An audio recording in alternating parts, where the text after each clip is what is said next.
able to Game's take not out that over. turret so comfortably. They can reset as Cream. He comes in. That's going to mean that Mako at least survives as 369 369 still trying to find some value here. There's the flash from Gumayushi. And he gets himself Now, out. he might be overextended where he Cooldown. dies. Next time here. No. 369 goes for this, Gumayushi should be dead. And even Ian's got his Leandre's Torment now. The impact of that play, A little bit too late into the Nidalee that already has it with massive for this game. Sorceress a Boots. brutal blow struck by T1, and they're going to be feeling a lot more confident now. Absolutely. So Those stacks T- are or- so frustrating to deal with this. Now T1 still get the turret bottom Owner side. is Baker doesn't 1.5K teleport here. gold ahead Jackalope of just has no vision. He's so focused on trying to set something up for 369 bottom lane with his ultimate that he's not able to actually see what's coming here. They get the follow-up play here top side as well. And it's just a huge win here for the side of T1. And now you're looking at a world where Faker gets bottom turret anyways. He didn't have to expand his teleport. That might make it right there a little more difficult for T1 to get the next dragon now that it's a small gold lead here, but Top have the Scuttle Crab for it, or at least it's going to cause a team fight now because T1's probably going to go down on top of it in plain sight, in vision, and kill the dragon right on top of that ward. It's going to start some type of team fight. Seconds on the Chemtech Drake. They can keep players in side lanes and still contest for this if they would like to, but it's still pretty dark in that river. 369 went back down to take up a wave, Not quite connecting. But T1, which kind of allows T1 to engage there, but they don't. They back off. You also have Zeus up from the top lane. I'm looking at Guma's arrow as being a great way to Oh, he's teleporting in, so they're making some type of play. You got Faker down bottom with teleport up as well. Come in behind. See whether Gumayushi's going to be able to line this one up as the Rift Herald should be able to get a charge here, and it does, but not going to be able to take down the turret or anything like that as control. I don't know if T1's just wasting time because of that Scuttle Crab and they know the dragon's up, so they're just wasting the time for that vision to go away. That's start trying to clear this out as best he can. A little bit of probably what's happening. What I'm assuming. So much just trying to get positional. They're waiting for this ward to go out here so they can take dragon. They don't want to be in the plane vision. Big one gonna fly by here. Just walk in and smite it. Wanting to find that flank angle. T1's vision is decent. So now they're gonna fight him. Yeah, that's what happens. Yeah, I guess I should work more on this casting because I can figure things out. See where Gumayushi is gonna fire that arrow as Carrier with the information. Handshake now on cooldown. Fantastic angle for his ult. Ian's smite is up. Owner's got his smite up. Just fight it out slowly. Yeah, there's the Owner has the area smite. One lose dragon. Special delivery from the T1 top lane of Etienne. He's going to survive. Jackalope gets one back, but now Gumayushi is free hitting in the back line, and it's a double kill for Owner. It almost looked okay until it was domination for T1. Stack's gonna get reset again. Falling down, but thankfully the GOAT's gonna be there to help him out.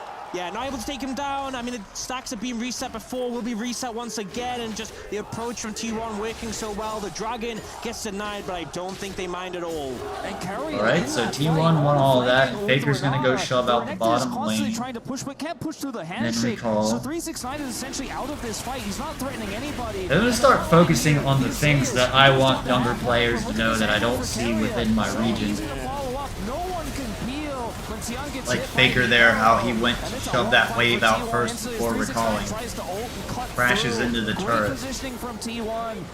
They don't even need Faker's ult to win. That, if you're a laner, that's what you're doing. You're always trying to get that wave pushing forward so it crashes into the enemy's turret that's in front of you instead of crashing into the wave itself and dying and doing no damage. You're trying to get it to do as much damage into the turret as possible. So that's what he was doing, was shoving that up so he goes into the turret instead of into a wave. But he spaced perfectly, meet into the wave and crash, and then damage down, so much slow, that so much damage that you could have had on a turret untouched until the end, disappears. where he obviously got low but managed to finish off Jackalope. So huge team fight from him, and things have just gone bad to win. Owner's on 5 kills on a Nidalee. Selection game 1. Blue side has been really powerful in this series, and they are looking at being. So it reads like it's a close game that T1's only ahead by 2K gold, but I not an ideal think there's like tempo and back to the draft just a little bit because there's one as thing well that's in kind this of standing game. I out to think me as to that what's tempo and different momentum for is T1 all on and T1's why side. they look so much better. And I feel like it's counterpick for Carrier. This Renata pick has been so incredibly powerful, and when Zeus gets to answer a pick that's picked relatively early, I think it's very, very powerful for T1 to allow that bottom lane. Fortunately, we haven't seen Carrier play Renata Glass in a while. That's one of my favorite champions he plays. Had a great early game. And that's what you should be doing when you're on red side. I feel like obviously, you know, it's understandable teams have this heavy pride towards blue side, but even in the LCK, we're seeing some teams opting to I'm a go for the red Tryndamere side. fan, and I see Renata's W as being basically Tryndamere's ult, but as a shield for your allies. It basically works very similar way. The biggest member here for Top Esports can't walk past a head. And so I've played Tryndamere for 13 or 14 seasons because his ult to me is so OP. Well, they took that and put it on a support's W. And this one pick has really worked. Plus gave her a hook as well. Then it's a great shout that you give Atlas. Crazy area fight. He is now finished with his horizon focus. So ultimate to engage or disengage. It's a really awesome by one of these massive spears. And have a look at all of this vision for T1. This is just I thought they gave her a face mask because of COVID. During the COVID time, everyone was wearing face masks. So I felt like they decided to make a champion going to be taken here by Ona. That's going to augment that vision even further. If not, she looks like a female Shredder, and that's getting eaten, and that is going to be another turret to be secured here by T1. It's not a massive gold advantage, right? I think Top Esports still certainly in this game, but the momentum is shifting further and further towards T1, and we saw as the setup happened for that last team fight, the amount of hurdles required to jump over here. Getting up here trying to clear vision out, but what are they going to do? Because yeah, I think it's going to be a really difficult one. T1 have the scuttle crab vision on the Baron pit. Pace of the game, and I think the combination of having like such good it's not like they're going to go in and steal it. The hawk shots as well means getting creative and finding angles of approach is tricky. I think what it might end up being is so we've got all of T1 summoner spells up, and tops are coming up too. So there's probably a Baron fight ready to happen here. Until that happens, I don't think they win a 5v5. Trying to look and see when the scuttle crab. One thing I don't know is the scuttle crab retimers, and I need to pay more attention to that when they're back up, etc. When is the one from the Dragon Pit going to be back up? This will be up now, I think. And he's going to have another dragon fight. And I mean, looking at the vision, the lack thereof, so difficult to even look up and try to push. They're going to try to shove this way. Preem on the flank. Yeah, Carrier's going to take a lot of damage here.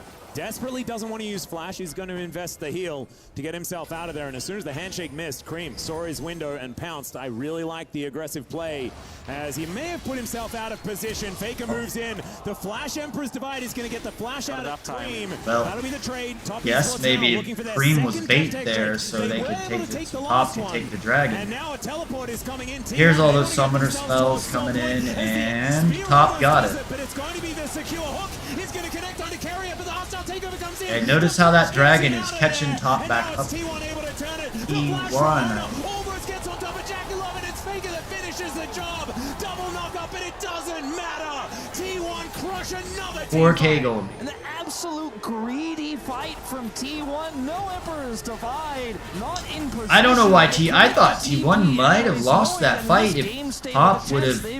They were fleeing, so they couldn't have engaged. It was too late, but I think Top could have turned it around and won that fight. And this is post Baron. But they lose. Able to win the fight on Dragon, albeit they lose it. T1 lose the dragon and gain the Baron. T1, that was extremely risky, but it pays off. I feel like the big thing for me now is that's blown this up to a 7K gold. 3 of them in the pit, 2 of them off to the side, and when they went for the engage, T1 able to disengage to a comfortable position. And it's looking like Zeus is having a bad game, but he's not. I think it's because he's playing in the 369 that's a top tier top laner. Now we talked about Broken Blade and G2 and stuff. Do we put Broken Blade? Let me ask you a question. Does Broken Blade belong in the group of top tier mechanical players such as 369 and Zeus? I'll leave that open because I don't want to dog on players. I don't want to put them down. That's not what I'm trying to do.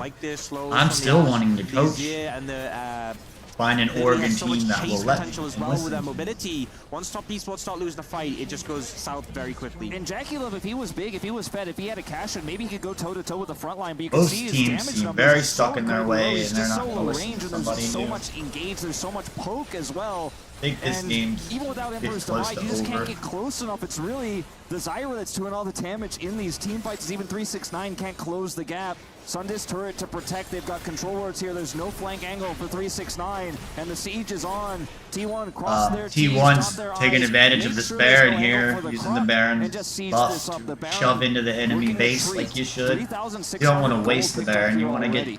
The Baron is really good to get an enemy base turret down and an inhibitor down. Help you break into the base. That's why I talk about the 4 dragons and then the Baron buff. You need the Baron buff for that shove into the enemy base. For their turrets next inhibitor. He's able to get some personal time with this inhibitor turret. I think I'm about to come unglued on this game because I think it's over. As these spears land, like Tien just has to go. Not saying like they're gonna end it, right? I'm not saying T1's gonna end this game right here, but I'm saying it's pretty much over. Make sure not to knock anyone else up with Gonna the take, ult from Mako, if and top then, is going to win, it's gonna take another 20 minutes and T1 some crazy team fight, Elder Dragon, another Baron. So any poke on them does get healed. I don't see Mako this nearly goes down there. This is just brutal. If anything lands, you know, and it's not on the 369, people are losing half their health bars. You know, guaranteed with this comp.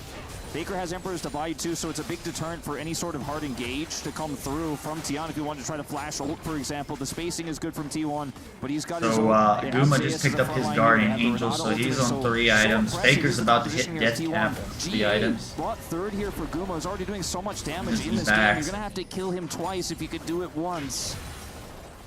And it was a decent Baron power play here, as T1 have moved over that of a 10,000 gold lead here at 27 minutes. And yes, game 1 from Top Esports of this series was faster. It was dominant from the squad, but we haven't seen that from them since. And in this game, it's all coming up T1 as they look to move towards match point in this series. That was Mako going down. It was basically what I played before. I had an opportunity to do it again, and it was just Mako died, guys. In game 1, he had a lot of isolated deaths because they had no vision. It was super one-sided affair, right? But you know, it's not the same type of game here. I mean, game 2, excuse me. Not the same type of game here. In this case, he's on a ward, but there's an arrow available. You have to play respectfully. I think you've got to just give up vision in that case. I would give you more in-depth analysis. He might get punished again. Yep, handshake. Not quite going to find the mark as the arrow sidestepped really nicely there by Mako. I don't think he could have played that any... Uh-oh. I hope my internet didn't go out. Oh, you fucking piece of shit. Any better to get himself out of the way.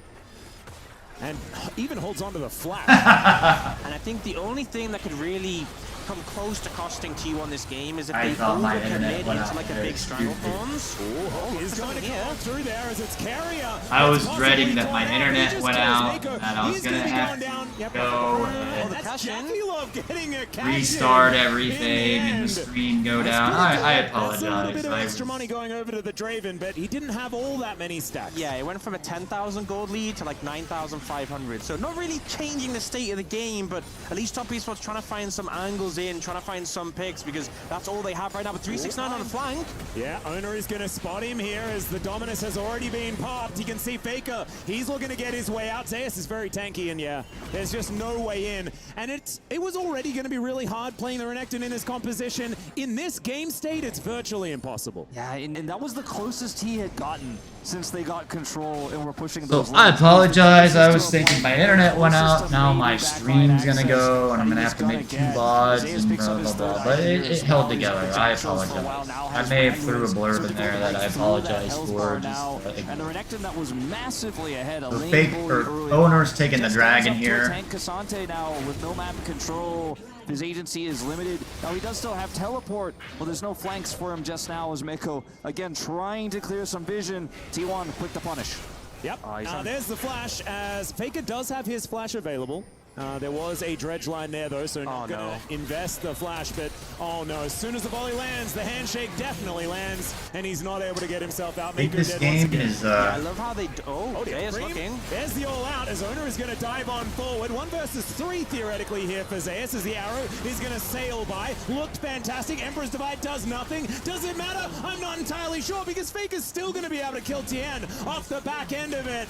And now T1 with such gigantic wallets are looking to move towards Nexus turrets now. Alright, so T1 gonna close this game out. Even that hostile takeover, Jackie doing a lot of damage to 369 as Cream able to throw some rockets in, and T1 are looking a little worse for wear. So they'll take an inhibitor turret on their way out, and the game is not over just yet. Teleport coming in. Another possible chance for a flank here for 369. Does he manage to get on top of Gumayushi? That's the question. The flash has to come through. He still had the GA. The Sterix comes down. Zeus is dead. And don't know what's going on here.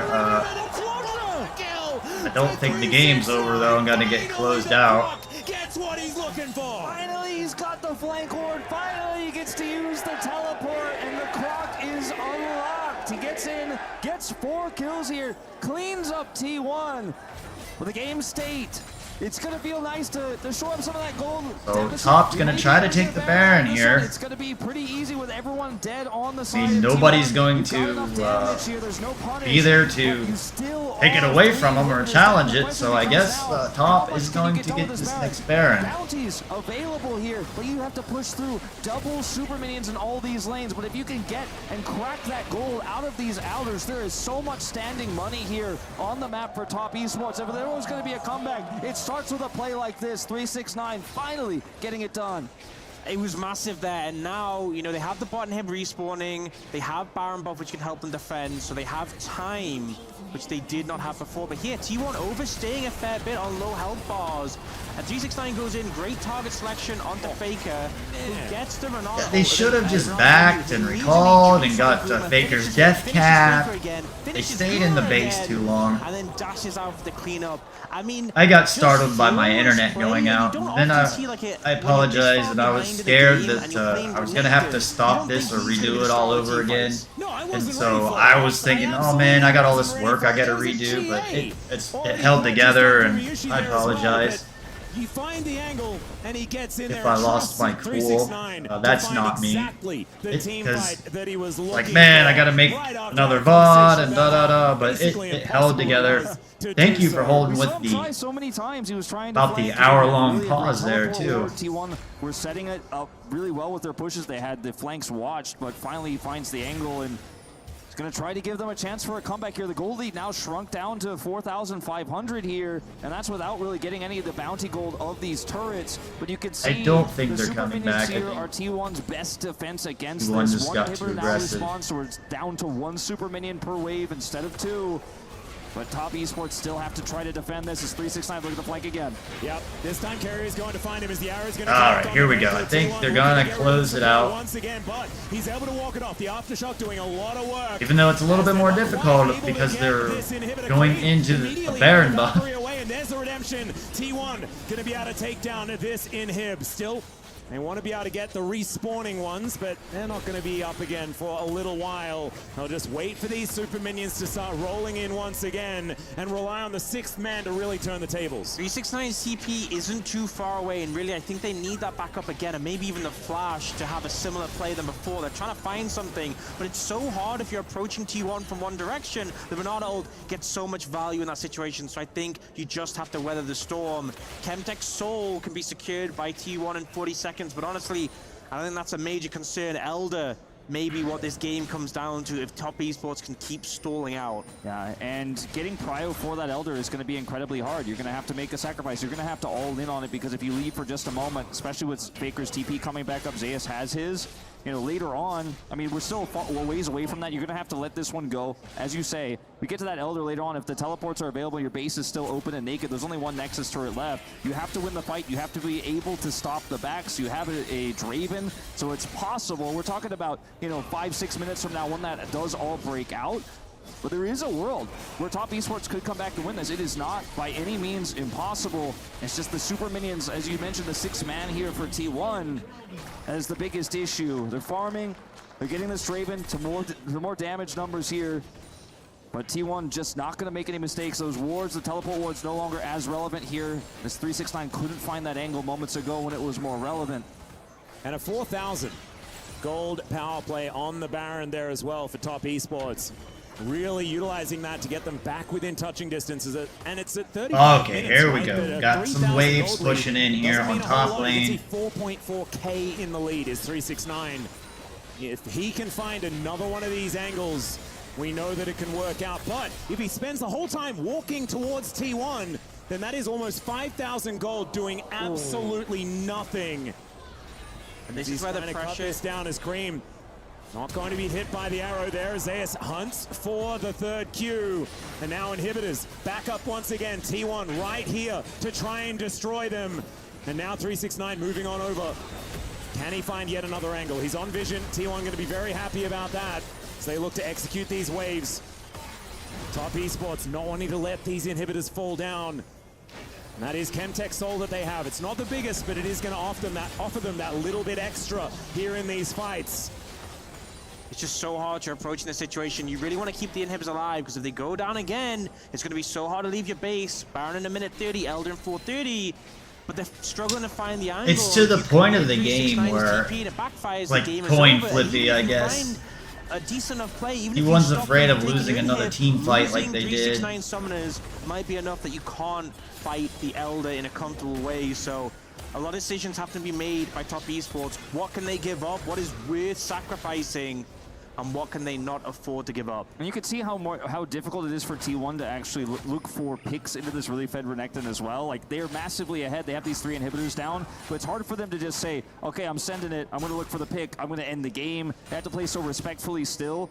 And the Chemtech Rift actually allows T1 to clear this vision, clear those teleport wards very well. They're doing a great job of it so far. You can see in these moments in the interim, some of these wards are set up. 2 wards here on the top side of the Rift now for 369 to potentially teleport to on their next push.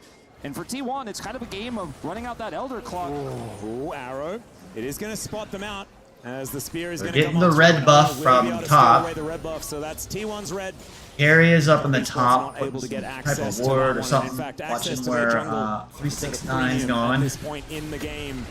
And they may have clawed back some of the gold advantage, but the map advantage has always been T1's after their early game went so well. Found the ward too. One more up here to the top carrier nearby. Oh my god!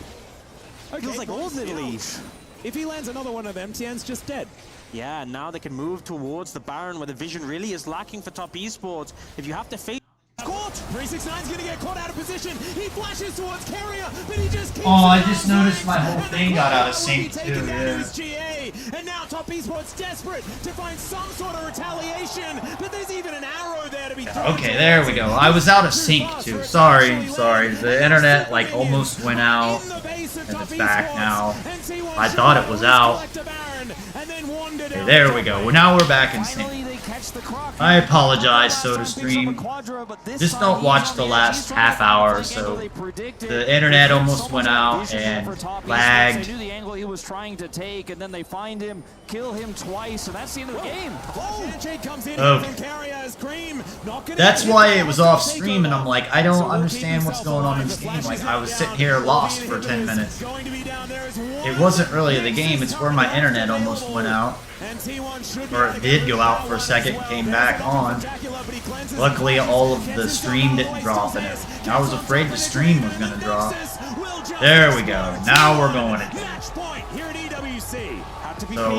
I apologize about that. If you go back and watch, there was like 10 seconds where my stream lagged and the internet lagged. And I thought it went out or something, and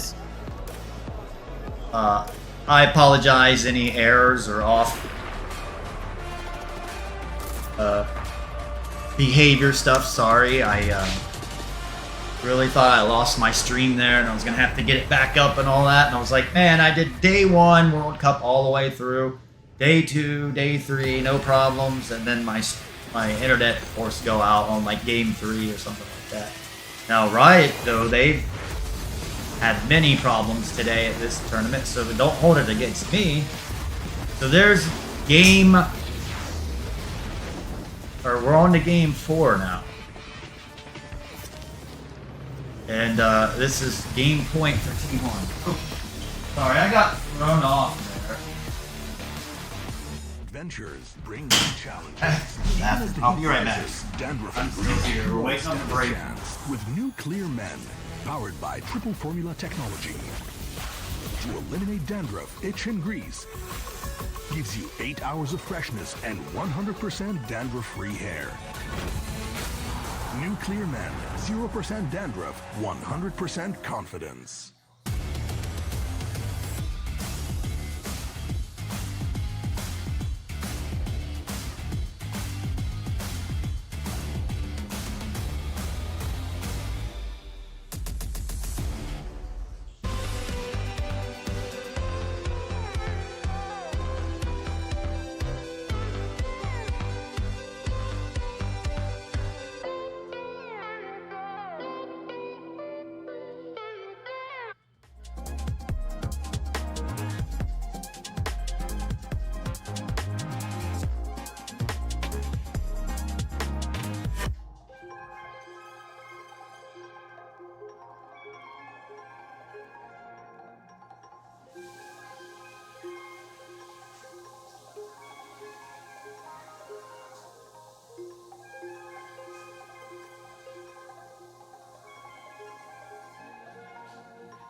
Not often that you get to say T1 on the cusp of making history, but here we go yet again. This historied organization on the cusp of becoming the first ever Esports World Cup presenting League of Legends winners as they take down Top Esports in game number 3 to go up 2-1. But it was not easy when it came to the mid game as Top Esports battled back. They found a way back from a 10,000 gold deficit in around 25 minutes and make it very, very close, very, very difficult for T1, but T1 still get the job done. 1 game away from etching their name into the totems. Welcome back to the area. Digon alongside Joshi and Valdez. A lot of highlights to break down, so let's get straight to it. This was one of the biggest things that we were looking at. Valdez, you were talking about how whichever team figured out how to find a win on red side first was likely going to be the team that actually took this down, and T1's draft here looked again like a classic T1 draft. Absolutely. We started off by seeing the Azir. All right, I'm here, chat. Sure, but we really had to trust in owner's Got thrown off there. I apologize. That was very stressful to think that the internet went out, the stream was going to go down, and then you got to... I don't know what you do then to catch up. So critical for some of those mid-game team and but it did. So thank you, God. Thank you for being here, chat. Can pilot the Nidalee as great as we've seen from some of our LCK junglers, but this time owner is able to get it done. Let's take a look at some of the highlights here.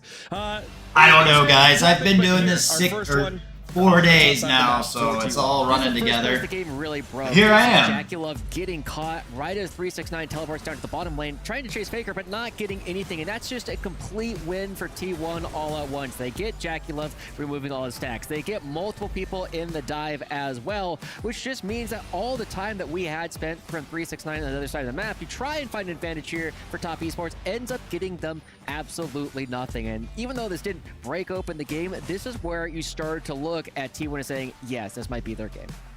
Yeah, it really did feel like it, especially Faker getting away there on the bottom side as well. A TP utilized to try to get on top of him, and Faker's just like, nope, I'm going to continue with the pressure. I also get away, and you won't get a kill. So some of the macro play from the world champs, getting them a gold advantage, which leads us to our first of 2 Drake fights that we're highlighting here. And Kerio looks so good in this fight, Dagon. Just the fact that he gets almost half of his team's damage in this team fight is insane. You actually look at how when this ultimate tags Jackie Love, he just almost blows up Tian by himself, and when Tian has to use the ultimate on a single person, that's a ton of this team's damage. On the other side as well, Gumayushi just made 369 kind of look like a fool.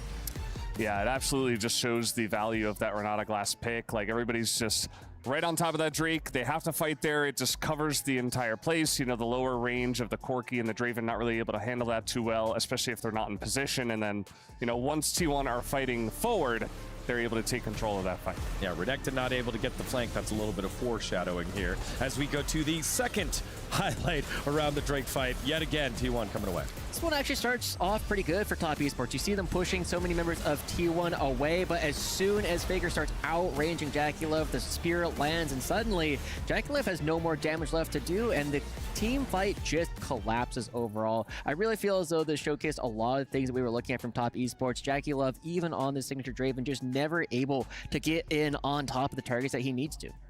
Yeah, and it's a big highlight to some of the members on the side of T1, like Faker able to have a couple of games back-to-back, really making a big difference, picking up the Azir once again. Now, there was a moment for Top Esports where they nearly came back in this game. Yeah, we got to see 369 with this flash actually gets a massive engage. We were talking about it between the game about whenever Renekton has flash, he can put so much pressure onto the Azir and Ashe. This really showcased exactly how impactful that could be, and 369 walking away with a Quadra kill. Yeah, again, rolling the 9s here after a slow start by the Top Esports top laner. But yeah, this one's a 3 or less. He was sitting on the flank, gets caught on out. The rest of Top Esports not in position to punish.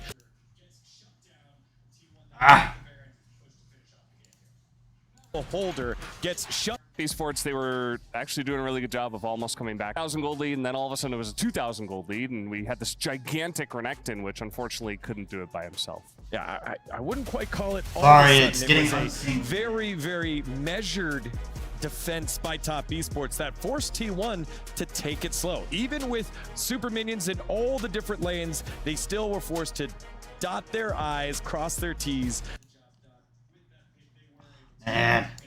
Dot Get the this synced up game again. away from putting their key into the game trophy and becoming the first ever Esports World Cup League of Legends competition winners. Got to get that one right there. Every got a word. But the big thing that I really want to look at here is how effectively T1 was also able to neutralize the Zyra. We got to see that Tian didn't even get an entire full clear 3 minutes and 30 seconds into the game. This is a champion that's supposed to be 2, 3, 4 camps ahead of the Nidalee fairly early on, but he was never able to do that and never really recovered. It synced up again. Yeah, now Top Esports in kind of an awkward spot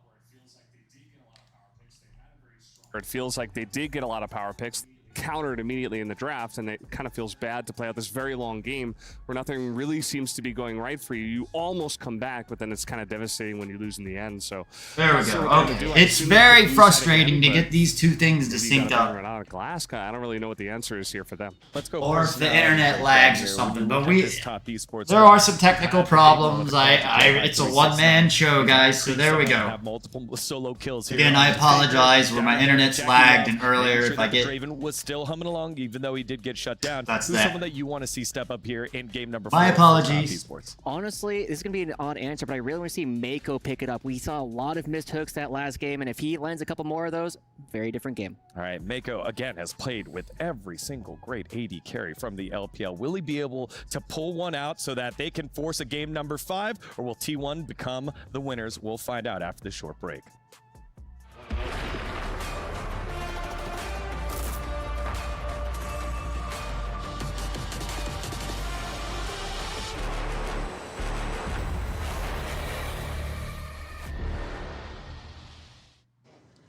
Hi guys, Ginny here, and we are in the boulevard in front of the arena where there is a real life-sized trophy of the Esports World Cup. And just a reminder, whichever team wins the whole thing will be able to take that one home. But either way, there is a lot of competitions happening still, and we are in the middle of the League of Legends finals with Top Esports going up against T1. Both of these teams are fighting tooth and nail to be able to take the trophy home for the Esports World Cup presenting League of Legends. Pizza. And be able to insert their key into that final trophy. But regardless of everything, here outside, I want to...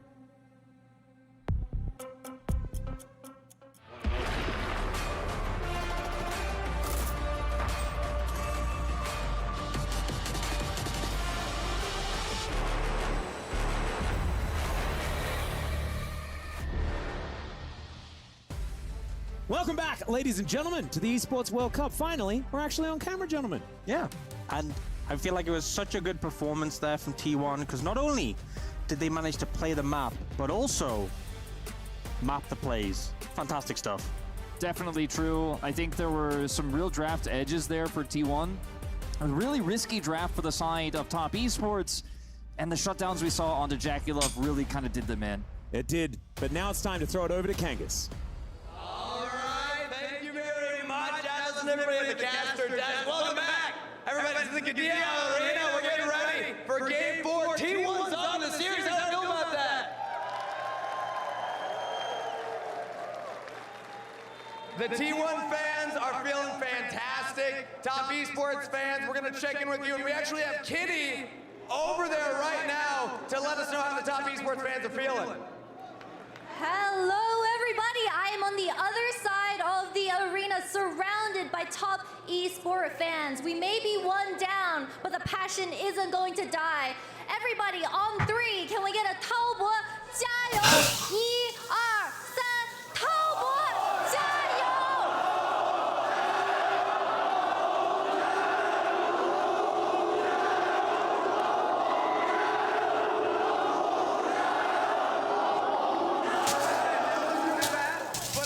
T1 fans just love the boo when they're cheering, so we're gonna give each other some time. We're gonna do battle chants. You were so good at doing it last time, but now we got Kitty to lead the TES side and me to lead the T1 side. We're gonna start over here. Okay, are we ready? All right, T1 fighting on 3, and then we let them go. 3, 2, 1, T1 fighting!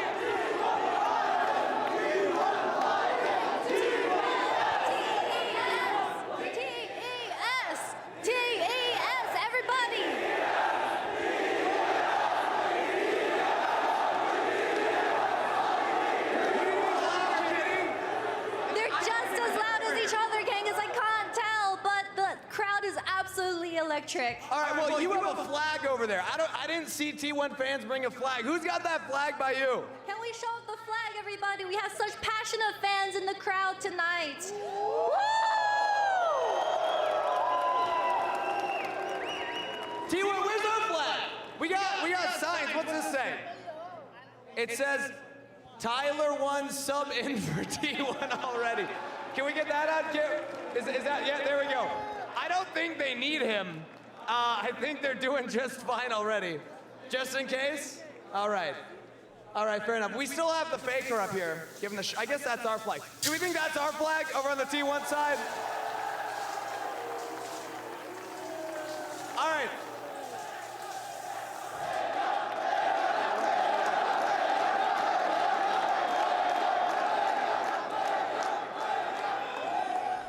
Man, I love this sign. This sign's incredible.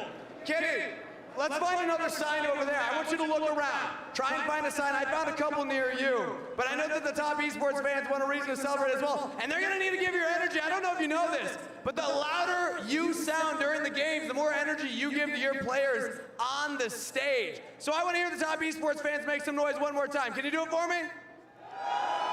Everybody, I found a new, sign in the Top Esports sign. Guys, TES stands for Turn EWC Stun.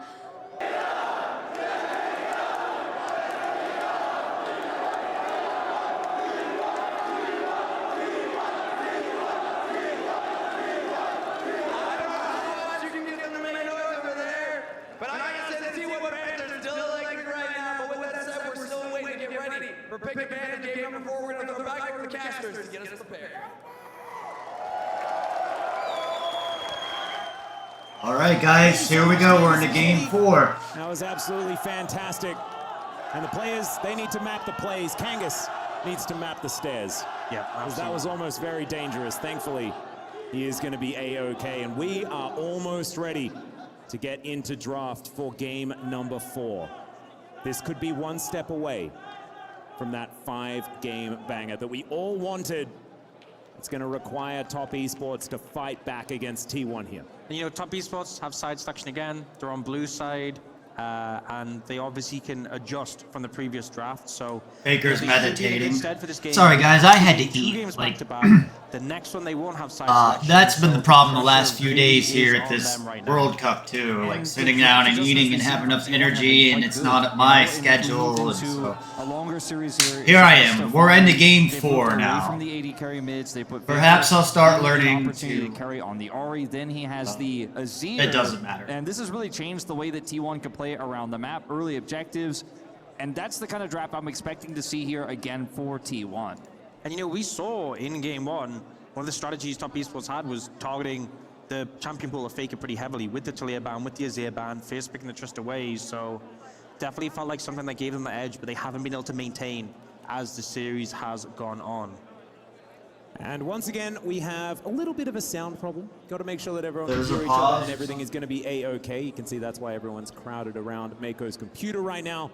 And so we're making sure that we get to the bottom of it so that everyone can hear each other while they're on the Rift. It's very important. It is pretty important. You know, I'd say it's definitely up there with things that we should have working. Yeah, precisely. So they will sort it out. Won't take too long, and we should be underway. Yeah, and you know, moving into this 4th game, we haven't seen something in this series yet like the Ziggs mid that was dominating from Team Liquid. We haven't seen a new strategy from either of these teams that's kind of meta changing. We saw the Ivern, obviously, but that's been seen before this tournament. I do wonder if Top Esports have something they've prepared, something they've kind of wanted to keep hidden until it got dire in this series that they do want to pull out, because again, it's a new patch, but T1 have had great reads on how to handle the bottom side, especially. I want to give a shout out to Keria, who's had a phenomenal tournament. He played the Renata extremely well both of those games. He had the big plays to bring us back, or bring T1 back, that is to say, in that series against BLG. And I think he had a pretty quiet domestic split overall. He and Guma kind of overshadowed by Pays and Lahens. They'd get crushed by them when they faced off against Gen G in regular season. But in this tournament, he's been extremely clutch. He's been very consistent. And that's a scary factor coming into this best of 5. And the draft around him, that counter pick on R5 you mentioned moments ago, Atlas, has been so valuable for I'm here, guys. I'm just waiting on the pause. I can't make up for all of Ryan's problems. On the other side, on the side of Top Esports, oftentimes there's a conversation about consistency with this team. I think the one thing that they have shown this tournament is the fact that they have it. And they've been playing exceptionally well throughout the other 2 best of 3s. And if you were like to collect up the keys that were crushed on their way to this final, those are some pretty impressive names that they've been through. And if they're able to add T1 to that list, it's an incredibly impressive run for this Top Esports squad that hadn't been able to get much done internationally over their last recent attempts. And you know, for me, 2 of the biggest concerns with this team was the jungle and mid. Tien is someone who has had some really rough underperformances when it's come to internationals. You know, got knocked out of Worlds on this Top Esports roster, also got knocked out of Worlds in groups on the FPX roster. But I feel like he's had a really strong tournament, and even going up against players like Canyon, like Yike, who've been very good domestically and internationally, been able to step up really well. And then also Cream, you know, a player who is overshadowed so massively in terms of experience by his teammates, and obviously had some solid performances when he was on OMG, but mostly sort of limited to those, you know, melee assassins. He's really had a massive glow up on this team and in this tournament, and it's just exciting to see the direction he continues with that trajectory. You always love to see a new player rise to the top in a tournament like this and face off against Faker, who is the most experienced player basically of all time. So that's another exciting aspect of this. Faker really struggling at the beginning of this series, but bouncing back in a big way. His Azir game was phenomenal, setting Owner up for that spear in the early game there in game 3. He's also had a great series. And Jackie Love, I think, has been individually fairly impressive. I think there were definitely some moments in that last game which were concerning, but this is the kind of draft you run when you pick the Draven. He ended up getting caught, trying to make that play, looking for the ult in that skirmish that was happening bottom side. Lost those stacks, caught a second time, trying to save that play. He goes down. And his Ezreal play in the game before was quite classic, you know, on the bottom side, was able to make that happen, flash away. So I'm hoping that we could see Jackie Love bounce back at this one and maybe bring us to a 5th game, because he has been so good in the LPL right now. And I think carrying the rest of the momentum of the series forward, maybe he could be the one to bring it back. We'll see whether he can, as we are getting some flybys here of the Boulevard and checking out some of the amazing shots, especially with those fireworks at the opening ceremony. They were absolutely amazing. Incredible atmosphere here at Riyadh for EWC. And looking forward to seeing who's going to be able to pick up the prize here for League of Legends at the event. Which club's going to be able to get a bunch of extra points there as well in the club championship. Another conversation to be had once we crown our victors here today. But that is going to require a victory here for either team, and possibly even 2 in a row for Top Esports if they do want to be able to claw their way back. They've done it before, and the other thing is, I feel like a Game 5, if Top Esports are able to actually take this, becomes a lot more Top Esports sided in my mind. I know side selection does go over to T1 in that instance, but I do think momentum in a series is very important, and you add that extra layer of pressure. Not to mention T1's Game 5 record in international tournaments with this roster has been certainly not on the side of the T1 fans. It has, you know, slipped away from them quite a bit. We saw some international finishes where they were able to get it done before it got to 5. Yeah. But when it goes to 5, that's when things get a little bit more concerning. So I do kind of echo that sentiment, because both of these teams have a huge representation in the crowd as well. And I think when you win that 4th game and bring that momentum back to you, even with the side selection against you, maybe that's enough. Oh, we've got a countdown. I think we are. All right, here we go, guys. We're in the game number 4. As we do have Mako's audio, everything's sorted out. Now 15 seconds before we get into that draft for game number 4. We're on the edge of our seats in anticipation to see what's gonna happen.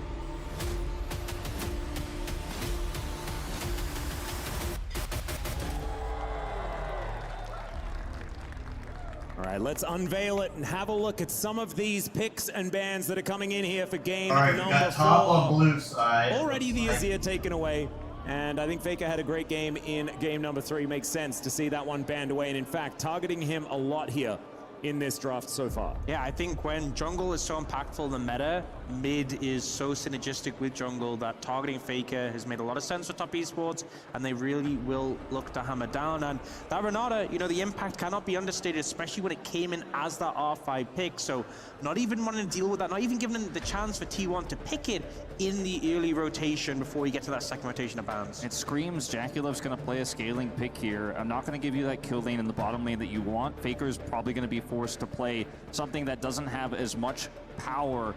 But consider this. Corki, if it gets first picked here, that same Vi setup with the Ahri is available here for T1. So yeah, you took the Azir away, you took the Talia away, but you may just give another strong jungle mid duo as well. Rumble is a pretty easy lock-in here, but again, it comes at that heavy cost of the mid jungle. Corki also a consideration. Now this is where it gets scary, because now you get Vi, Rumble, and then you can take the Ahri after that. I think this may have been an error by Top Esports. And it's also Sejuani as well for Ona. This is incredibly dangerous for Top Esports. They were weighing this up. They knew that the Rumble was going to be a consideration, but they were worried about how it was going to fit with the rest of their composition, I guess. And this is part of the problem. As you go through a series, problems arise that you want to deal with in the ban phase, but then it opens up things you came in the series confident you didn't want to give over, you know? The Sejuani's been a pick they've been set on denying from Ona, and now they've had to let him get it in order to shorten Faker's pool and ban away from Carrier. Now we do see them picking up the Ezreal. I think this duo, the Ezreal Corki, works really well with similar spikes. It's the same items, and they also secure that Leona for Mako, a big pick for him. So strong bot side there. They have given up those power picks in the top and jungle. And that Freljordian combo could come in here as well if they decide to lock away something like the Ashe.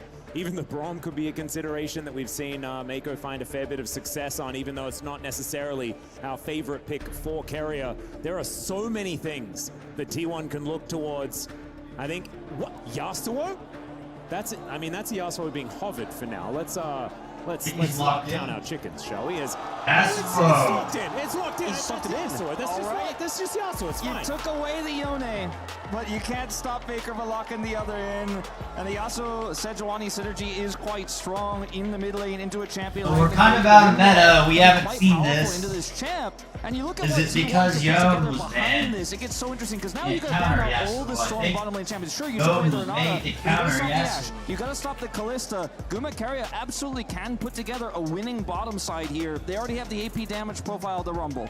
And there is a lot of flexibility here. Let me take you through some of the bottom lanes that we have seen in the past. One of them being Yasuo Sejuani. Yep. That does exist as a bottom lane. Don't know whether it's necessarily going to happen here. However, it is possible. There is Rumble Ashe that is still very strong in the early stages of the game. If Keria wants to dive onto that one, you don't necessarily know exactly where all these champions are going to be played, because Gumayusi also has a Yasuo record here in the LCK. Or like, I don't know necessarily whether we can pencil it all in, although right now, it's most likely that all of these champions are going to the players that pick them. It's got to be a Kalista ban, right? I mean, Caitlyn's still up. You've got Caitlyn, you've got Kalista, you've got Varus. This is where T1 thrive in unusual first 3 picks. And then how many champs can you ban away from Guma Keria, the widest champion pool of a bot duo basically in League of Legends history? Well, that's more knockups, and that's what Yasuo likes. And so they're going to lock away the Rakan. Xayah is just going to be free if they would like to pick it up. I'm not a huge fan, but it might come in. And top esports, I mean, these 3 champions are already extremely strong. We'll see what they lock in alongside it, as Cassante definitely up there on the tier list. It's just a lot of crazy coming in from T1. Yeah, to me, T1 have so much layered engage, so much wombo potential. The Windwall, huge value into the Corki and Ezreal. I feel like a Kai'Sa would sync really well with what they have so far in terms of that dive there, but we'll see what they go for. The Xante is going to get locked in for top esports. They need the jungle pick. The Zyra has been banned away. Looking towards this Xin Zhao, I'm not super sold on it. I feel like with everyone diving into and being clumped up, something like the Brand or even the Karthus could have a lot more value than the Xin Zhao. Well, Ivern doesn't necessarily add as much value as it would if there was a Tristana here on the side of top esports, but Tien's still going to lock that one in. And there is that Xayah Rakan, the lovers duo here. The Gumayusi Keria, I think it was 2022, looked the most powerful on. I think the lovers duo have fallen in priority over the years, but still. We got an out of meta pick here for T1, and top is kind of left on their back foot here. When he has a draft that supports it. When you get to the top level of teams, which T1 is one of them, top is one of them, you can get out of meta, start winning with mechanical champion stuff. They have insane range, and you only get one Rumble ultimate. This setup here for T1's engages, yes, you've got the knockups. So here we're seeing Yasuo for the first time in a very long time. Maybe that's because Young was banned. Rumble top into Cassante, Sejuani, which extremely risky. One of the AP counter junglers. Ranges you, kind of feels rough, and also if your team's going forward. Then you got Zyra and Rakan, which in return.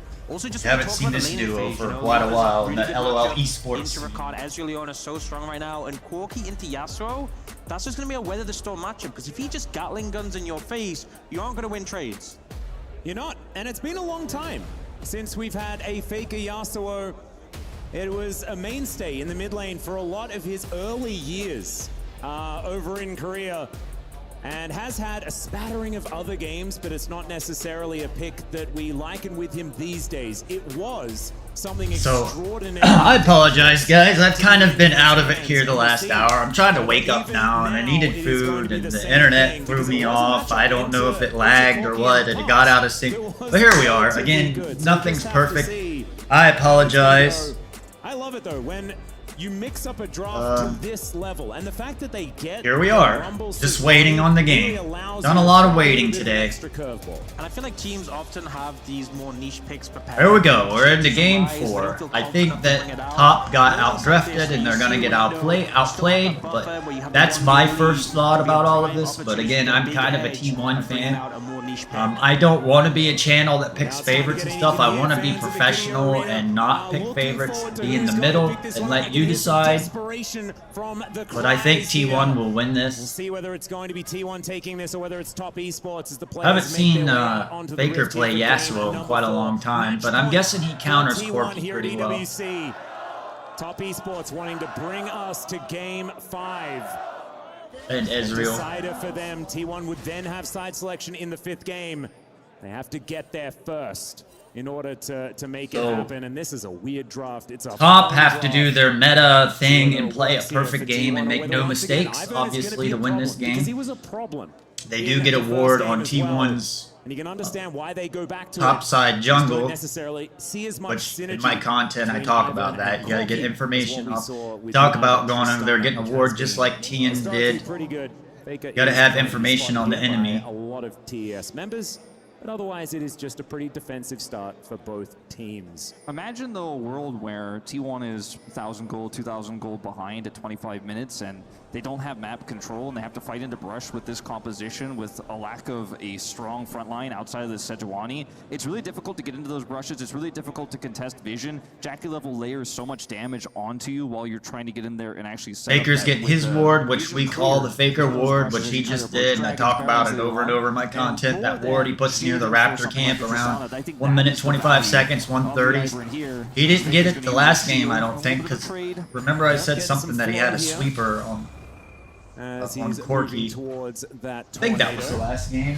Yeah, he does go. Not going to know where he landed that one as we've got Mako going in. Does utilize his aftershock quite well. I love this sort of. It was a game where often the LPL when you have to forget the last game and move on to the next game.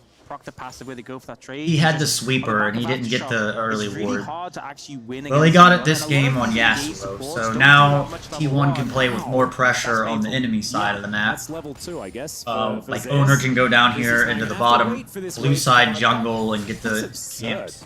Okay, making some money here as well is the Rumble, because of course you deserve to have more money and more damage at the same time, right? Yeah, I think we can see why this champion's banned a lot. Yeah.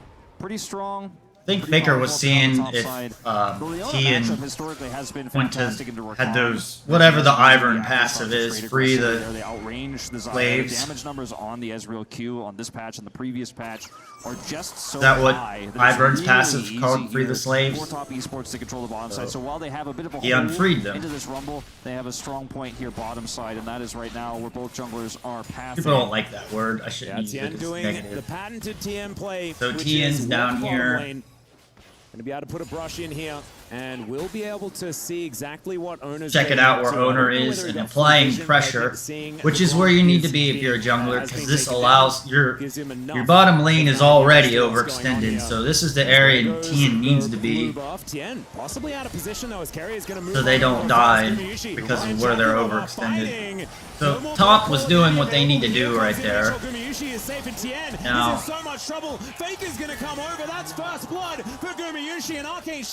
I was talking. What exactly happened right there? I don't know what Top did wrong to die. From Tien moves in aggressively, but the thing is, you don't have your smites available. You're not going to be able to steal the camps if Owner's doing them, and the synergy between the Rakan and the Sejuani, I think it was about a year ago, they made Rakan count as a melee champion, so he can stack that passive.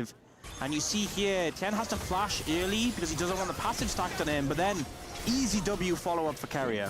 Guman does so much damage here on the side as well. There's nothing they can do. Jackie Love getting chunked out while this is all happening as they're pushed up too far. Faker gets the free roam because he's been crushing that mid. And they get the scuttle crab so far. But did you see how Faker got back to the lane quicker because he eat on top of the scuttle crab? Use it. But you're still an Ivern, you know? Maybe with a different jungler, you could have gotten more out of that. I think Faker is about the last person I'd want to play Yasuo or have Faker play Yasuo. 369, he could do nothing but watch. Such a devastating. So Tien's dead again. I'm guessing Sejuani is good into Ivern. But I got all my notes here. Hey, is there any chat out there? Hey guys. Oh, Faker finds yet another knock-up onto Cream. Going to be winning out on that trade once again. Has an old matchup, but a good one. This is making me want to play the game. He has played a few games, 9 games, I think, to his career, from what I can find. It's been quite a while since he played his last. So we'll check out this fight once again. Just so greedy here. Zeus also has the overheat, so can get the max value out of the Q damage there, as well as his autos. Owner has the flash available, so can just set up the stun. And this Ivern is so fragile. You know, I feel like it cannot be overstated how easy it is to blow. It's funny how good it looked game 1, but this is kind of my thoughts on Ivern. I don't think he's really that strong. By Owner, has had such a fantastic series. You think back to his Nidalee last game, his early game here. But this is at the highest level. Again, when I'm talking like solo queue, Ivern's really strong. You mentioned already, Ox, the fact that so much I've had to change my attitude toward the game here lately because I need to be a solo queue player. Take game 1 for example there, and having to give that up to adjust to how the series has been going seems to have not necessarily worked out. Still very early days here as we tick towards 6 minutes in, and a possible gank opportunity as Tien looking to move up into this next brush, but I don't think that and T1 so gonna give them much they're just T1's gonna there. steal Ivern's farm and not gonna have anything to farm. He's not gonna be able to go into the red side and get farmed, so he's just gonna be a walking support here soon and not get any farm. Gonna shut him out. If you start falling behind his Ivan to the point where you're being invaded, They should be trying to take the dragon. Then actually cash in on them, and it really can start to become painful fast. So Wunder's already got the void grubs. The game and make See, sure owner T1's playing with their food again in this game because they're not playing the style you should where you're taking the dragon every time. See, if you watch my streams the last couple days, I harp and go on about this. They won the last game, they don't have their backup against the wall, so now they're just toying with top. So they're not even playing how they should. Faker's got all the pressure in the mid lane. Still really want Wunder down. I'm looking forward to seeing when we do get taking the dragon right now. I don't like this. And these are some of the topics and things that I want to talk about and show you on my stream. And so this has been a good chance here the last few days to harp on this dragon thing. I talk about it like every stream or esports thing I do. You can see why this is a good matchup. Take the 4 dragons, finish the game out in 25 minutes. T1 is not doing that in this game because Faker is got all the control and harassment he wants in the mid lane. He's had it shoved up the entire time. Gives him so much power in those it's one of these games where owner's like, oh, I want to see Faker carry super hard. Behind now in CS as well. Yeah, and I feel like particularly when you have maybe owner's staying topside to help protect the Rumble right now. When you go for that initial engage, just having the wind wall is so high value. But I'm just asking questions of why they didn't take the dragon at 5 or 6 minutes and then went void. That's not how you should play a game when you want to win. But this isn't one of those games that T1's locked into right now. They're locked into a game where they're pretty sure they're going to win this series. They're trying to style on the team. So it's not the play style you should be. These team fights, the fact that your teammates can then follow up on a lot of that potential engage gives 369 a way to get into a backline and gives Faker a way to deny that from top esports. So you can see some of the value here for the Yasuo, not to mention the fact that Faker will be a devil in a side lane. Don't need to tell anyone who plays League of Legends the Yasuo does like side lanes. Really does enjoy sitting there. And Zeus is already so far ahead, and it's all, you know, part of that assist kill he got earlier, part of the first strike, part of the massive CS lead. Already 1,000 gold up in the matchup. Yeah. And we saw before when he had that lane swap situation, fell behind, still was super impactful in the Rumble. Now he's in a scenario where he's very fed already, looking real good for him. Well, there's an equalizer. That's going to kill a wave as well as get a flash out of 369. Meanwhile, here, another attack on the bottom side as both junglers making their way in. Control Ward goes through. T1 get the information that it's an even matchup, and they are going to back away. Looks like this could be a dragon sweep it out in the vision. For T1. Here they go for dragon. They have full prio in mid and breaking through this. Little late. Could have 2 by now. Or getting close to 2 dragons. Wait till about 10 minutes to go. They already got the void grubs. T1, that is. Uncontested. There's nothing this Ivern can do with level 6. It's not a spike he can use to really actually impact a fight like this. Not quite like a Zyra ultimate. Not quite like something like an Emperor's Divide you could see coming over. He's there, but he just has to watch. And I'm so sad that Top Esports felt like they needed this extra front line in the Cassante. You can understand why, but I just really would have loved to see 369's Kennedy. You gotta put 369 on that Cassante, right? He's been maybe the best one we've seen at this tournament. Kind of nicely, I guess, with something like the Ivern. Protecting didn't work. So much front line, if that does happen. I think T1 did ban it in second rotation. I think they, yes, they did too. They did deny it there, and obviously felt kind of locked into securing the Ezreal Leona, but really hasn't paid off yet. But I think the big thing for me, obviously Top Esports in a deficit now, but both the mid and AD carry have that Triforce Manamune spike together. Jackie loves sitting on CDR boots and Sheen and a tier, and then Guma's sitting on a BF sword and Zerker's Greaves. To capitalize on. Battle Dance Grand Entrance not quite going to work out here as Tien going to get a flash out of Zeus in trade for his own. Mako was up here as well though as a big investment. Void Grub's up again and Top's losing then again slowly. Top is just slowly losing this game. 2K into T1's favor. 6 Grubs when they have so much power in side lanes with this Rumble Yasuo. It's going to mean that these turrets could be really in trouble. There's the 5th and the 6th, not looking like it's going to be contested anytime soon. And from an early game, there was just T1 finding, like, this was at what, 5-6 minutes into the game. That set them up for all of this cascading control around these neutral objectives. And it's, you know, it's somewhat of a draft problem here for Top Esports or how they played it out, because if it, with a different Wonder's got his Mercury I treads. think that the Ivern could have, or anything that wasn't an Ivern could Cream is teleporting in. Faker has his, so he can make a play around the map. Finding himself falling far behind. This Rumble is so far ahead of Faker. And Zeus has his teleport. Under Cream here, puts down the wind wall, a very small one. So, almost right there for the answer. Expect some type of Faker is going to be able to go dragon fight here in 2 minutes, 3 minutes when it's up. Moving in. There's the Glacial Prison. Doesn't get any knockups with the Arctic Assault, and so Mako is going to be okay for the moment. There is, of course, the brush that was set up by Tien already there. Faker still looking for a little bit more here as the Steel Tempest is going to run through the minions. Jackie Love and Gumayushi still trading blows as Carrier moving back down towards this bottom side once again. Mako and Tien in the area though. He knows that. He is going to back away.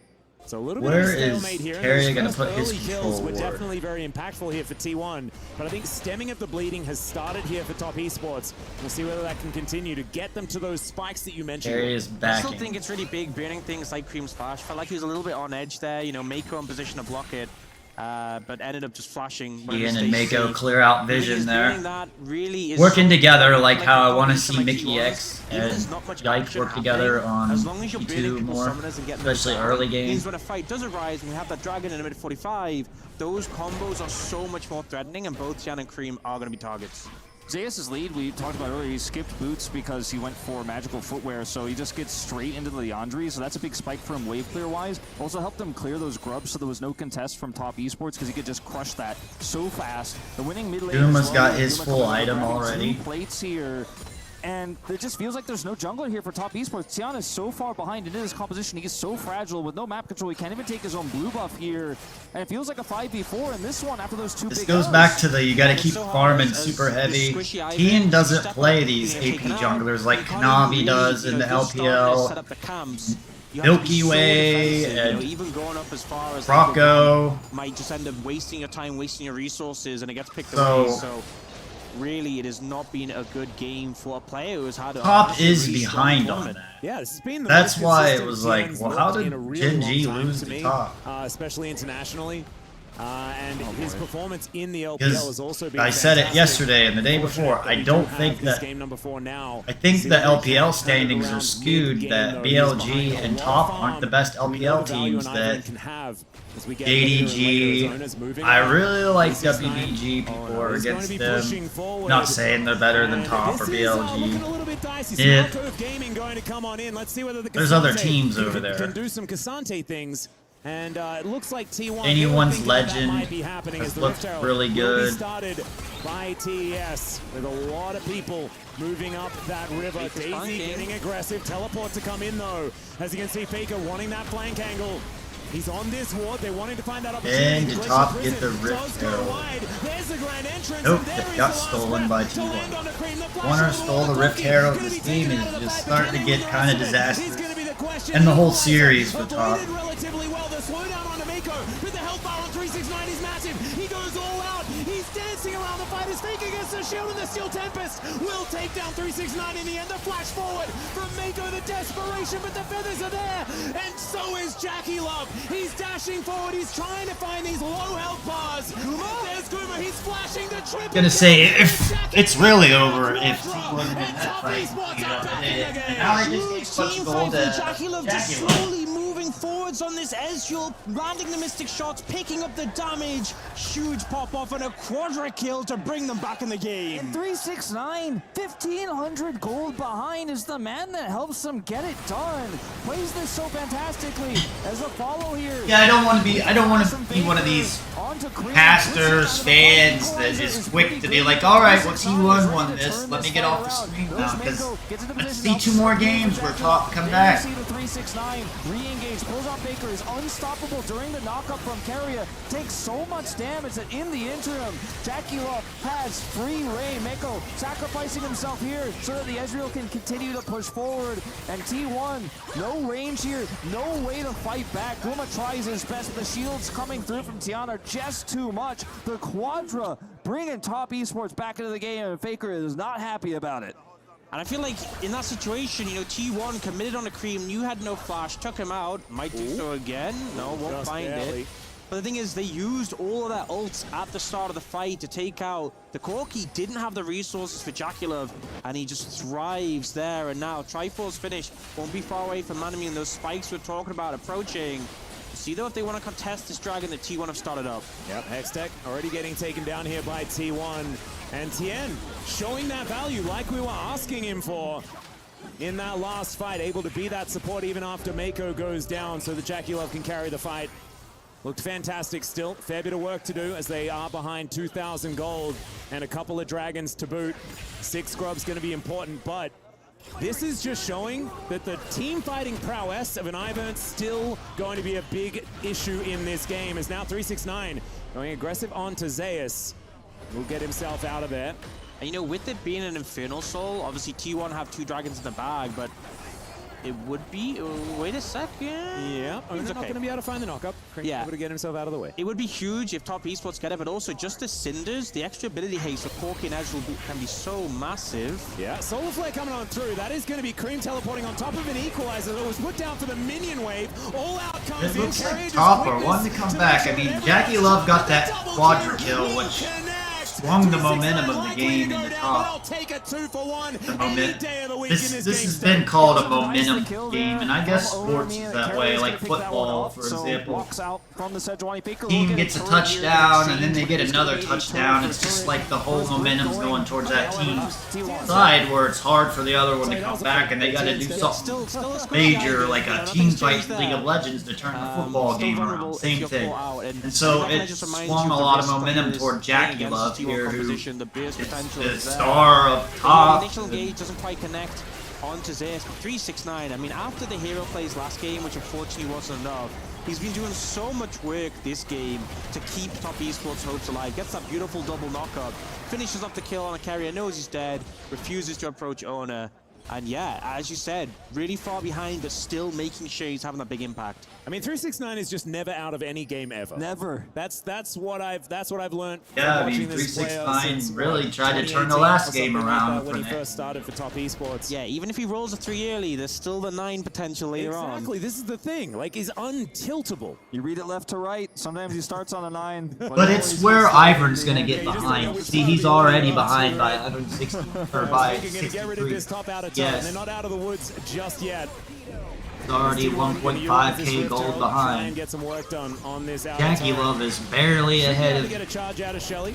And the turret ripe for the taking, but isn't going to be giving that global. But I don't know. I think T1 have like an early game comp, and that they let this game drag out a while. That Top have the much better team fight team after like 30 minutes, 40 minutes, where T1's going to fall off and be very hard for them to win team fights. T1 need to continue to group like this and essentially 4-1 with Zeus, because without map control, this composition will fall apart very quickly as Keria is making a big risk here. Will get out with his life. Well, really, it's a pretty fun way to get towards a Demolish proc as he sidesteps the True Shot Barrage. Gumayusi in a little bit of trouble as these big ones are starting to hurt from Cream. And you were talking about those 2 item spikes. They are here right now. As they get the Scuttle Crab, which will probably let them get the Dragon. Top Esports going to be very dangerous around There in that 2 minutes. And now Jacula Baron's up. aggressively in mid, start to harass with the poke, and T1 want to find an engage to stop it from happening. Yep, Ivern's ult is out and not doing much, taking a lot of damage. Mako, who's taken out by the Sejuani of all people. Zeus off to the side with that equalizer, doesn't do a massive amount. They've got I may just have to start playing jungle Yasuo. In order to get it. The big thing as well, a lot of ults used and giving TS the confidence, even though support down, looking to continue to be aggressive. You saw Jackal of Arcane shift in. I think I'm gonna start pulling out jungle Yasuo. Yeah, gonna have to flash out of the way of that one as Gumayusi is so incredibly low. Has to Feather Storm, True Shot Barrage, just barely misses. And that is even Blade Caller value there from Gumayusi, but he has to go back home. He's on about 100 health. And you mentioned the ultimates used there. Zeus committing his. Okay, so sure top killing Mako, but if he had it, I think it would have been a bigger deterrent there for Top Esports. Mako dies anyways without really much value there for Zeus on the equalizer. Luckily for Guma, he gets away, doesn't have to use either of his summoner spells. So moving into this first Infernal Dragon here, he's gonna have both of those up. Faker sitting on 2 items. Top sitting on 2 Trading Forces and 2 Mana Munes that are fully stacked. Top Esports players in the air as long as possible. Even if it's just one, get that pick. Go back to the 2 item thing at 20 minutes. That's something this 369 is behind, big time. Rumble's on his. Owner's on his. Ian's on his. Faker's on his. His flash being down, definitely a big Guma's on his. for them. So I think this fight is huge. One of the mid-game spikes for Top Esports, and they need to deny this next Dragon from T1. Mako going to press that W, keep himself healthy, and you can see TN just raining shields down on his team. Every single time anyone's moving forward, he has an extra one. And T1 wanting to get control of mid before they do anything else. Cream pretty dangerous with this burst damage. We mentioned the item spikes that did come in. Zeus on a flank angle. It's looking pretty scary. Zeus is back behind in the enemy jungler. Enemy jungle trying to get behind top for a flank, which he does. See if this works or not. This depends really if T1's going to win this game. They traded for the Rumble though. 369 still trying to get out of there. Faker got an hold off. Trying to chase through, and Faker is able to clear up the rest of them. They didn't even need the Xayah in the fight, as it turns out, as Cream is gonna die. Gumayusi comes in, some casual. No, T1 are gonna go get Baron. Maybe should have got Dragon. Well, like, okay, they're splitting up. Faker's gonna get Dragon. They're gonna get Baron. Good call, T1. That's why you see how quick of a decision you have to make right there. Faker just immediately goes to Baron, or to Dragon, and they go to Baron. You don't have time to sit there and argue with your team. This person do this or that. That's why you lose games in solo queue. You gotta make split-second decisions. So that's why, like, T1 is maybe a little bit better than top. It's just that communication. It's not so much the mechanics. The decision-making like that, as you saw. Faker goes to Dragon, they go to Baron. There was no arguing and fighting within the team. And they got both. Whereas, like, most LEC teams would have only got the Baron or Dragon. We'll watch as Faker goes home. See you later. Bit of a brutal one there. And these are the things I'm trying to do in solo queue, where I used to get so irritated, and not so much anymore, but trying to get like both things off of a map, and your teammate only wants to get one, or your teammates only want to get one of the things off the map when you could get both of them. Close the game out even quicker. They've got a Baron now as well. There's not a whole lot of minions. They've got some Void Mites hanging around, and yeah, backdoor bonus is not going to be removed by those guys.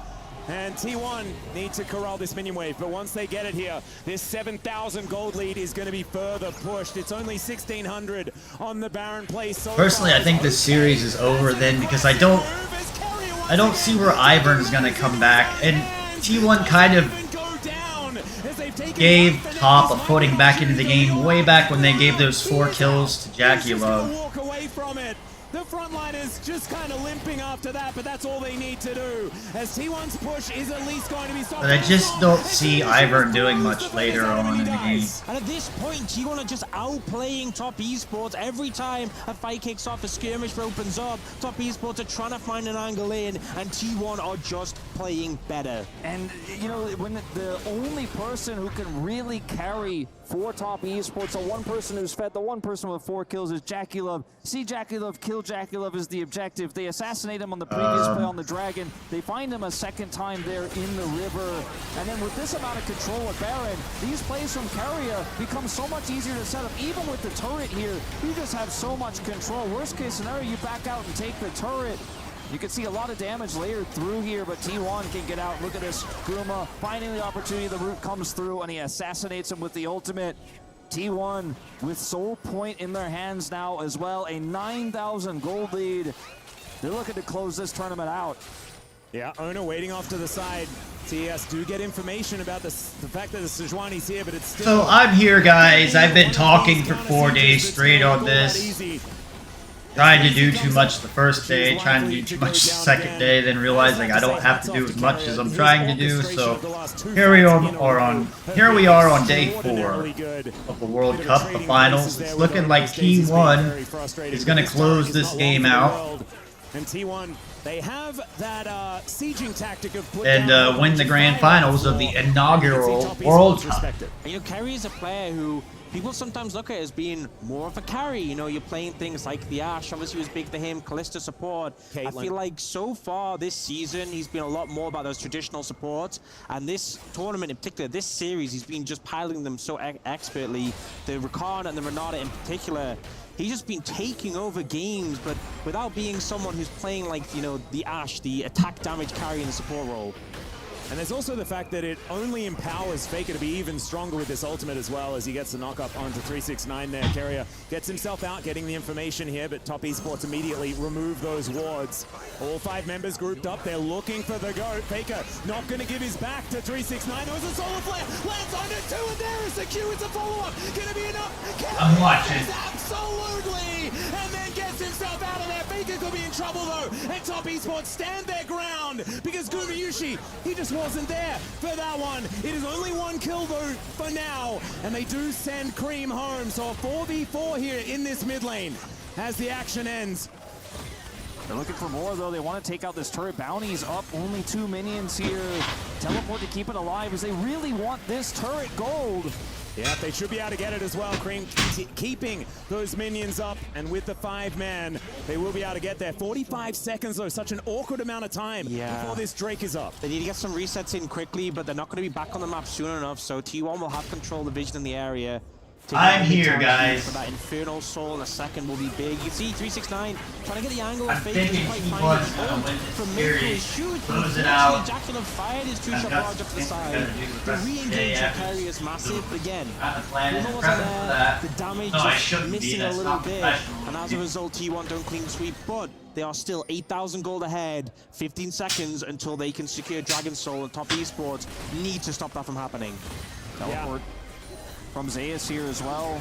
The TS trying to play around these brushes, trying to force their way into Prio. It's just so difficult here to break through T1. Zeus' ult back up and available. Same for Faker. All it takes is 1 big knock-up. With this amount of Prio, this amount of vision control, you got to leapfrog those brushes forward as Top Esports. Give JackeyLove a position to carry. Carry will be spotted on this flank, but it may be too late. Yeah, Gumayushi out of vision. Carrier is going to walk over that control as this Dragon is going down low. The ulti's going to go wide there from Owner though, as you can see 369 looking to keep Carrier out. There's the Infernal Soul though, and the Equalizer is phenomenal. The grand entrance from Carrier once again as Faker is going to flash on top of TN. The all-out comes through from 369, but he's just dead because now there's a Xayah in the fight. It's a clean ace, and T1 are looking to take their last Nexus of EWC. The team fighting is excellent. Also, I don't have much to say when it gets to this point in the game, and when it starts getting coin flippy and stuff. I don't know what to say, so sometimes I'm quiet, or I'm like, I want my chat, I want the viewers to hear the casters talking, so I just don't talk. That's the reason why. It's not like I don't know what to say. I can think of something to say. So T1 win. Presenting League of Legends winners. There we go, guys. We just casted day 1, day 2, day 3, and day 4 of World Cup, or live view, or co-stream, or whatever you call it. There's Coma. He's jumping up and down. He knows he's earned this win for T1. There were a lot Go ahead and make my thumbnail. Us included. Everyone was leaning top esports. The draft adaptation was fantastic. T1 bringing out the Yasuo in the final game. And they're going to get to lift that trophy. An incredible performance from the world champions, and I think a lot of people were doubting whether they were going to do it. Mako, of course, has sat across from Faker especially so many times throughout both of their careers. And T1, they will be victorious this time around with some amazing drafts, as now the key coming out, and they will be able to make this trophy complete. Out of 8 keys, the only one that will remain uncrushed for League of Legends. They've managed to stand tall, playing the maximum amount of games before the finals. I don't even know if they got a picture or not. And Faker is going to move up, complete the trophy, and they will be the winners at the Esports World Cup, presenting League of Legends, and there it is. Trying to make a quick thumbnail.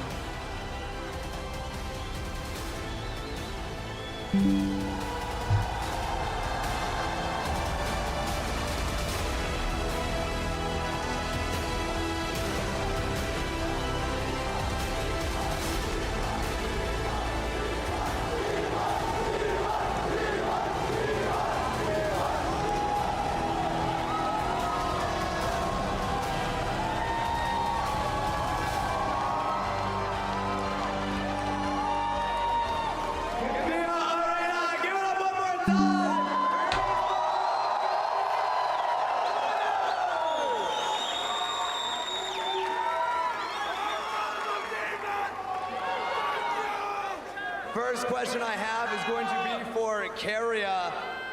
You just won on stage today, but the pressure started early after Genji's loss. What were you and the team feeling being once again the last Korean team in the tournament? 일단은 캐리어 선수께 먼저 질문 드리겠습니다. 일단 승리 먼저 축하드리고요. 첫 번째 질문으로는 일단은 첫날 젠지, 이제 둘째 날 젠지의 패배 이후로 결국에는 다시 한번 이제 최후의 한국 팀이 되셨는데 이 최후의 한국 팀으로서 좀 부담이 되지 않으셨는지 궁금합니다. 일단 I'll let this run a minute 원래부터 so you 최강팀이었기 can 때문에 see their ceremony. 이상 뭐 즐길 수밖에 없는 생각해서 즐기려고 일단 T1에 왔고 T1은 항상 최강의 팀이라고 생각하고 앞으로도 그럴 거라 생각합니다. Well, obviously we were the best, so we are not afraid, and we were trying to enjoy here. So all we did was enjoy, and we're still the best here.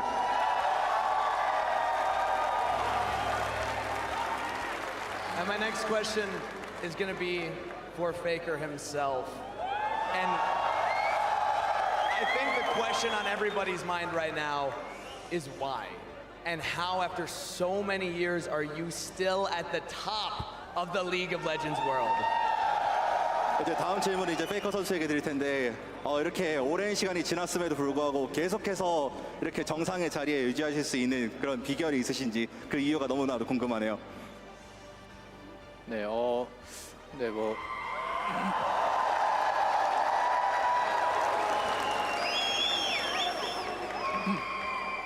저 항상 이제 좀 발전하려고 하고 계속 열심히 노력해서 오랫동안 있을 수 있었던 것 같고 또 이제 좋은 팀원들도 만나고 또 팬분들도 항상 열심히 응원해 주시기 때문에 계속해서 잘할 수 있는 것 같습니다. I think it's because I'm trying to improve all the time. I'm trying to. That's what I'm trying to do, Faker. I never accept who I am. I'm trying to improve. So I think that's all the complicated. Constant. And now there's only one more thing to do for everybody here at T1. We have a special honor for all of you and a special pen as well. Can you please, one by one, take the pen and sign this camera right here? No one would have thought that T1 would have won this tournament against. They would have thought Genji. 한 번씩 사인을 부탁드리겠습니다.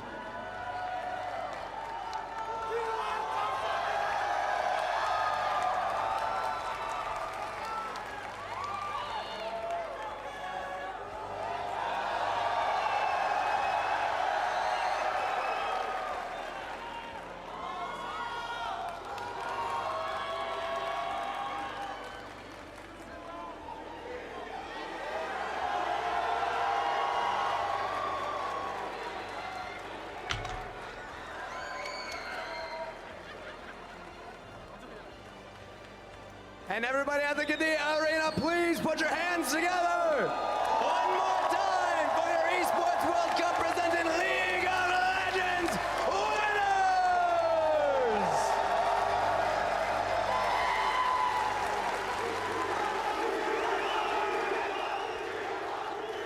Horrible fun thumbnail, but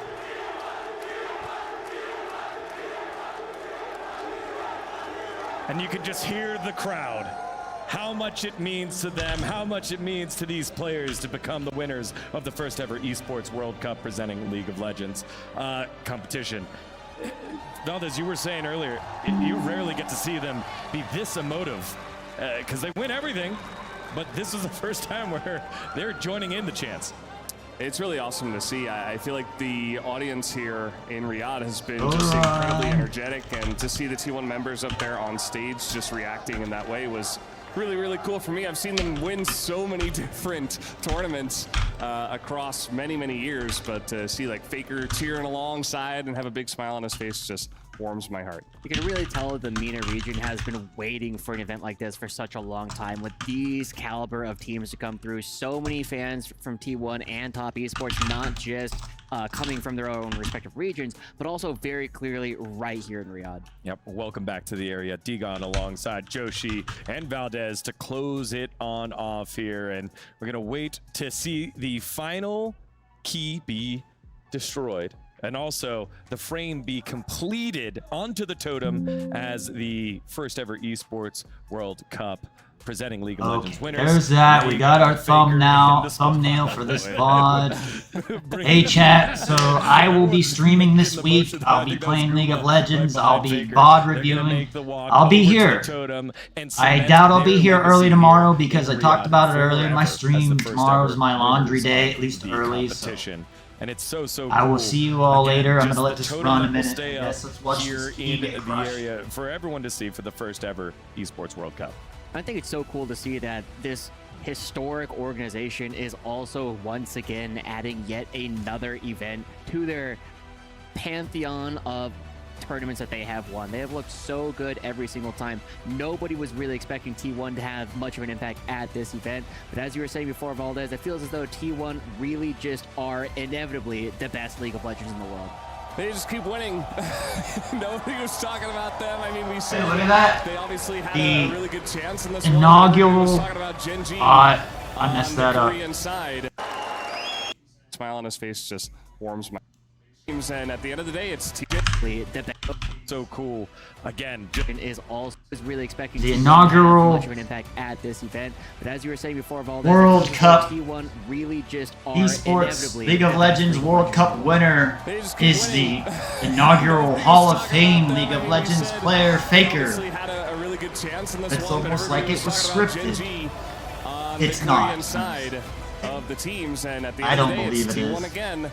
They show up here, and they will encase their. Are we gonna watch them frame crush a in the key? totem. Just incredible to see them win yet another tournament. This time, the EWC. Games by Faker on Yasuo before. Started off once we got into the draft. Tian really just gifted a couple moments over here towards T1. The first one and over invade, and the second one, he just doesn't have flash and just gives an entire overheat over to the Rumble. Yeah, Okay, everybody. For him, obviously, as That's it for the World Cup. Now, you fans out there that enjoy the Sodaron channel can go back to watching